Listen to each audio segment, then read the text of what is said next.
প্ৰতিদিন কাকত কুস্তিৰ যিটো আমাৰ লখিমপুৰ সংস্কৰণ সেই সংস্কৰণৰ কাৰ্যালয়ত যোৱা আমাৰ বিধানসভা নিৰ্বাচনৰ ভোট গ্ৰহণৰ দিনটোৰ নিশাৰ ভাগলৈ তাত এটা আক্ৰমণৰ ঘটনা সংঘটিত হৈছে। উক্ত ঘটনাক আমি গৰিহণা দিছোঁ আৰু আমি যি দুৰ্বৃত্ত এই কাৰ্য সংঘটিত কৰিছে সেই দুৰ্বৃত্তক কৰায়ত্ব কৰিবৰ বাবে আমি দাবী জনাইছোঁ আৰু গণতন্ত্ৰৰ চতুৰ্থ স্তম্ভক আক্ৰমণৰ লক্ষ্য কৰি লোৱা বিষয়টোক আমি সহজে মানি ল'ব পৰা নাই। মানি লোৱা প্ৰশ্নই নহয়, আমি ইয়াত তীব্ৰ প্ৰতিবাদ জনাইছোঁ। সাংবাদিকসকলে সমাজৰ হিতৰ অৰ্থেহে কাম কৰে, কোনো ব্যক্তিগত স্বাৰ্থৰ বাবে নহয়।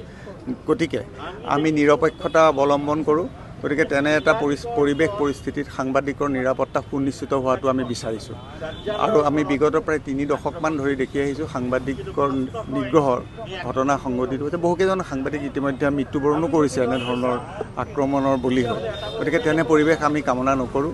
সুস্থ গণতন্ত্ৰ, সুস্থ সাংবাদিকতা ৰক্ষা কৰাত সকলো পক্ষৰে সমৰ্থনৰ প্ৰয়োজন আৰু সাংবাদিকসকলে সমাজৰ এজন হৈহে তেওঁলোকে দায়িত্ব পালন কৰে।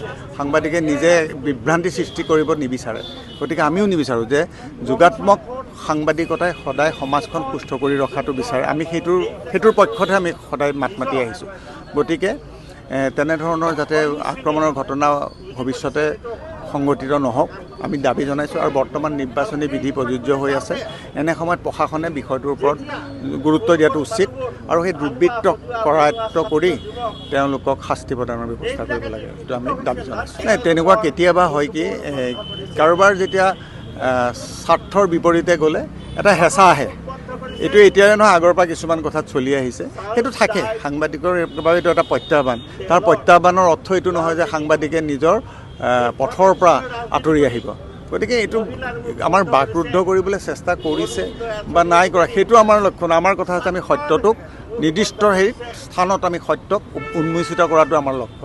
তেনে কথা আমাক বিচলিত নকৰে। আমি আমাৰ দায়িত্বৰ প্ৰতি সদায় সজাগ আৰু সচেতন। নহয়, সংবাদ পত্ৰৰ ওপৰত বা আমাৰ গণতন্ত্ৰৰ চতুৰ্থ স্তম্ভৰ ওপৰত যি আক্ৰমণ নামিছে, এই আক্ৰমণ আটাইতকৈ গৰিহণাযোগ্য। এই আক্ৰমণৰ পিছফালে থকা গোটেই কথাটো হৈ আছে যে হৈছে এটা ফেচিবাদী শক্তি আৰু গণতান্ত্ৰিক শক্তিৰ মাজৰ এইটো এটা সংগ্ৰাম বা এইটো এটা আক্ৰমণ চলিছে। আৰু সেইকাৰণে দেখা গৈছে যে যিসমূহ সাংবাদিক, যিসমূহ সংবাদপত্ৰই আজি চৰকাৰৰ পদলেহন কৰা নাই, সেইসমূহ সাংবাদিক সংবাদপত্ৰৰ ওপৰত আক্ৰমণ হৈছে। আৰু ইয়াৰ লগে লগে আক্ৰমণ যোৱা নিৰ্বাচনত দেখা গৈছে যে বিৰোধী দলৰ বিভিন্ন কৰ্মীৰ ওপৰত তেওঁলোকে আক্ৰমণ নমাইছে। এই আক্ৰমণ ফেচিবাদ আৰু গণতন্ত্ৰৰ আক্ৰমণ বুলি আমি বুজিব লাগিব। আৰু অহা দিনবিলাক এই বিজেপিয়ে আৰু ভয়ানক অৱস্থা কৰিব। আমি দেখিছোঁ যে বিজেপি প্ৰথম কেন্দ্ৰত ক্ষমতালৈ আহিয়ে তেওঁলোকে গৌৰী লংকেশক হত্যা কৰিছে আৰু এই ধাৰাবাহিকতা ৰক্ষা কৰি গৈছে। গতিকে আহি থকা সময়ছোৱাত এই গণতন্ত্ৰ সুৰক্ষাৰ হকে আমি নিশ্চিতভাৱে জনসাধাৰণক সজাগ কৰিব লাগিব আৰু সাংবাদিকসকলে আজি যিটো ভূমিকা পালন কৰি আহিছে, ৰাইজক সজাগ কৰা, সচেতন কৰা প্ৰতিটো মুহূৰ্তত, এই ক্ষেত্ৰত আজি বিজেপি দল, আজি হিমন্ত বিশ্ব শৰ্মা সকলো শংকিত হৈছে আৰু এই শংকাৰ প্ৰতিফলনে হৈছে এইটো।